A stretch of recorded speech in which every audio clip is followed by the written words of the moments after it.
Hello students, नमस्कार। Online class में आप सभी का स्वागत है। और आज हम एक नया टॉपिक लेते हैं जिसका नाम है उपापचय। उपापचय इसको अंग्रेजी में कहते हैं मेटाबॉलिज्म। मेटाबॉलिज्म। तो ये टॉपिक इसलिए ले रहा हूँ, ये महत्वपूर्ण टॉपिक है क्योंकि इसके अंदर दो प्रक्रियाएं सम्मिलित है और इसमें से कई बार क्वेश्चन आ जाता है। तो देखिए, उपापचय किसे कहते हैं। हालांकि आपने पहले भी स्टडी कर रखे होगी, लेकिन इसको एक समझने का तरीका है। इसमें दो प्रक्रियाएं सम्मिलित है एक प्रकार से। तो इसकी जो परिभाषा होगी याद रखिए कि हमारे शरीर में समस्त जैविक जो प्रक्रियाएं रहती है उनको सामूहिक रूप से क्या कहते हैं, उपापचय। एक बार फिर देखिए, हमारे शरीर में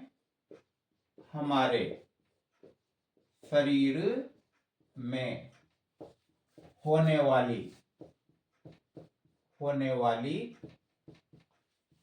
सभी जैविक प्रक्रियाओं को उपापचय कहते हैं। तो इसकी परिभाषा याद रखना। तो यहाँ पर एक जो शब्द है ना, जैविक प्रक्रियाएं, तो यहाँ पर यूं मान लो जैव रासायनिक भी आ सकती है।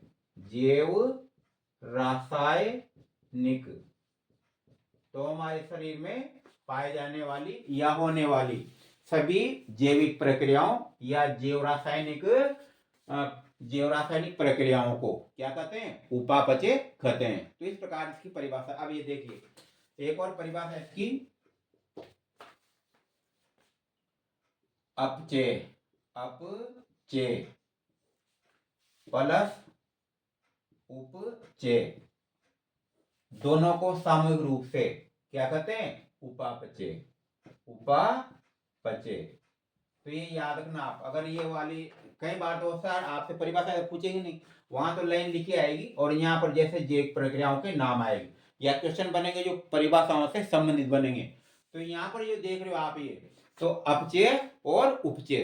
तो अपचय जो होता है तो उसको एक प्रकार से अंग्रेजी में क्या कहते हैं, अपचय को कैटाबोलिज्म भी कहते हैं। याद रखना है, कैटाबोलिज्म।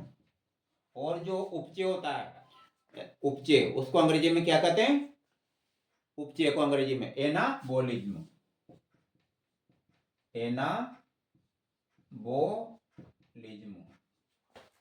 और बराबर साम रूप को मेटाबॉलिज्म।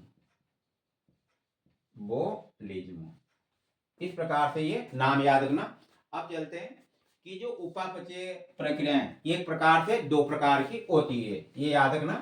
तो एक तो होती है अपचय और एक होती है उपचय। अब ज्यादातर इसमें कंफ्यूज हो, कई स्टूडेंट कंफ्यूज हो जाते हैं कि ये उपचय और अपचय क्या है।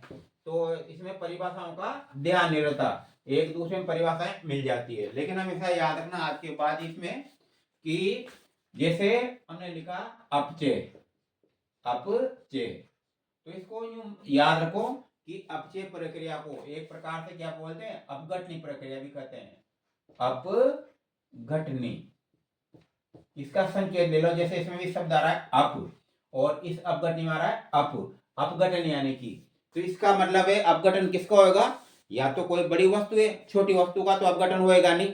तो या तो कोई बड़ी वस्तु है या फिर दीर्घ अणु है या फिर जटिल अणु है, तो वो जो क्या होंगे, छोटी क्रियाओं में बदल जाएंगे, यानी सरल पदार्थों में। तो देखिए इसमें क्या होते हैं कि ये बड़े जो अणु होते हैं वो किसमें बदल जाते हैं, छोटे अणुओं में। ये छोटे अणु, तो देखो अपघटन हो गया, यानी बड़ा जो अणु था वो छोटे अणु में टूट जाता है। अब जरूरी नहीं एक ही अणु हो, चाहे वो जैसे दो अणु है, लेकिन इस तरह से बनेंगे छोटे दो अणु। तो कहने का मतलब है कि जो बड़े अणु रहते हैं तो वो क्या है, छोटे अणुओं में टूट जाते हैं, या इसको यूं कह सकते हैं जटिल पदार्थ। और ये क्या है, सरल पदार्थ। तो जैविक प्रक्रियाओं में क्या होते हैं, जटिल क्या होते हैं, एक प्रकार से कार्बनिक पदार्थ होते हैं, और ये सरल जो है कार्बनिक पदार्थों में या कार्बनिक पदार्थों में बदल जाते हैं। तो एक बार ये दो परिभाषाएं हैं आपके सामने। ऐसी प्रक्रिया जिसमें बड़े अणु छोटे अणुओं में बदल जाते हैं क्या कहलाती है?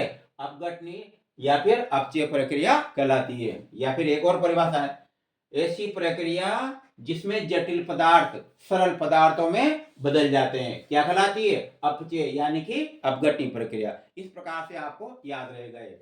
अब इसके उदाहरण क्या देंगे? उदाहरण में कि जटिल, यहाँ पर प्रमुख होता है श्वसन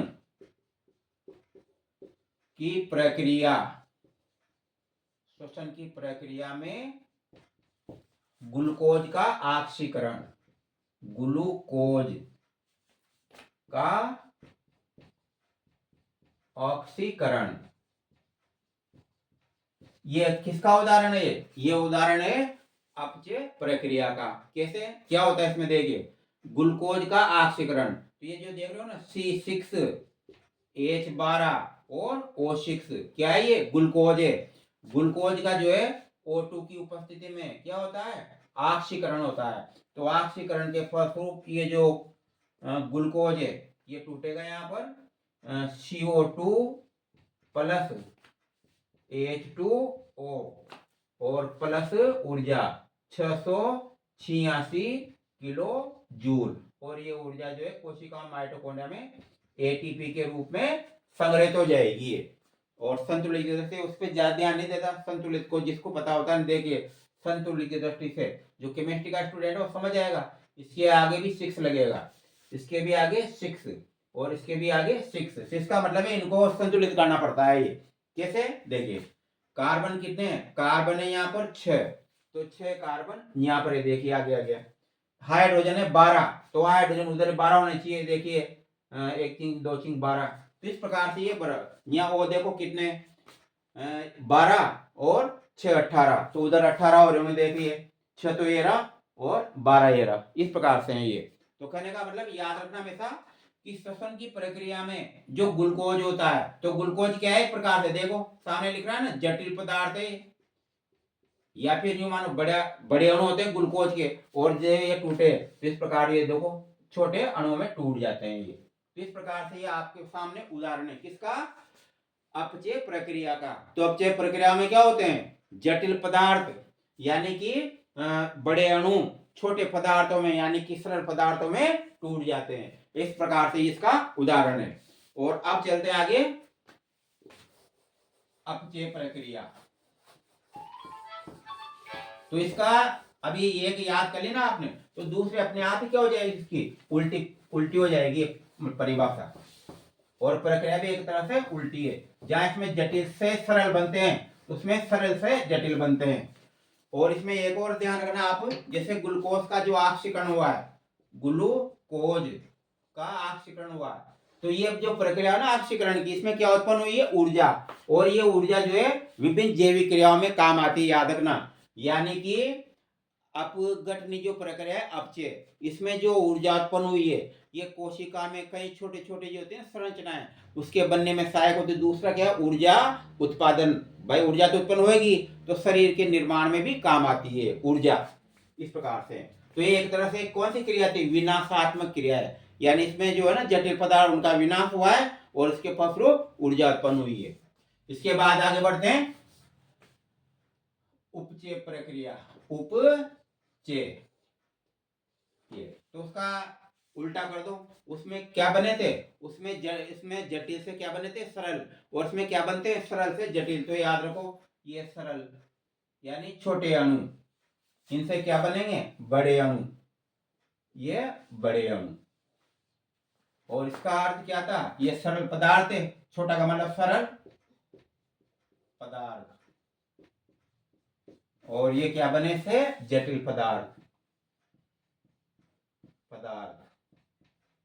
तो याद रखिए परिभाषा में उपचय में, इसमें देख लो ना आप, उपचय में देखिए इसमें क्या होते हैं? ऐसी प्रक्रिया या ऐसी जैव रासायनिक प्रक्रिया जिसमें छोटे अणु परस्पर मिलकर के बड़े अणुओं का निर्माण करते हैं। एक बार फिर देखिए, ऐसी प्रक्रिया जिसमें छोटे अणु परस्पर मिलकर के बड़े अणुओं का निर्माण करते हैं। या यूं मानिए सरल पदार्थ परस्पर मिलकर के और जटिल अणुओं का निर्माण करते हैं। इस प्रकार की ये प्रक्रिया है। तो हमेशा याद रहेगी परिभाषा देखिए आज के बाद इसमें ये, और इसके बाद इसका उदाहरण क्या है जिसमें सरल पदार्थों से क्या बने हो जटिल पदार्थ। तो देखिए यहाँ पर जैसे कि CO2 प्लस H2O, यानी इसका प्रक्रिया का नाम है प्रकाश संश्लेषण। जैसे प्रकाश संश्लेषण, प्रकाश संश्लेषण। तो प्रकाश संश्लेषण में क्या होता है, यहाँ होता है देखिए CO2 प्लस H2O, और यहाँ पर इन दोनों की क्रिया से बनेगा C6H12O6 और प्लस ये O2 जो है उप उत्पाद के रूप में बाहर निकलती है। कुछ अभिक्रिया हम बता देते हैं, जैसे कई बार है ना यहाँ पर H2O भी बना दिया जाता है लेकिन वह अल्प मात्रा में बनता है। तो मेन प्रकाश संश्लेषण की क्रिया में क्या हुआ देखो, इसमें क्या थे सरल पदार्थ है, ये कार्बन डाइऑक्साइड ये जल, सरल पदार्थ परस्पर मिलकर क्या है ये बना दिया। तो ये क्या थे सरल पदार्थ, यानी CO2 कार्बन डाइऑक्साइड और ये जल पानी, और ये क्या बन गया ग्लूकोज, यानी कि बड़ा अणु बन गया, जबकि ये क्या थे छोटे अणु।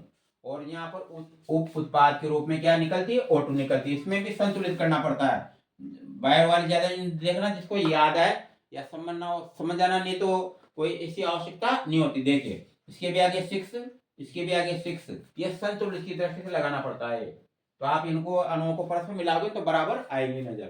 तो मेन उद्देश्य क्या था कि जो उपचय क्रिया है इसमें सरल पदार्थ जटिल पदार्थों में बदल जाते हैं, और या फिर यूं कहो छोटे अणु परस्पर मिलकर के क्या है बड़े अणुओं का निर्माण करते हैं। और इसका प्रमुख जो उदाहरण है वो क्या है प्रकाश संश्लेषण की क्रिया में ग्लूकोज का निर्माण, और इस प्रकार से ग्लूकोज होता है इस प्रकार से।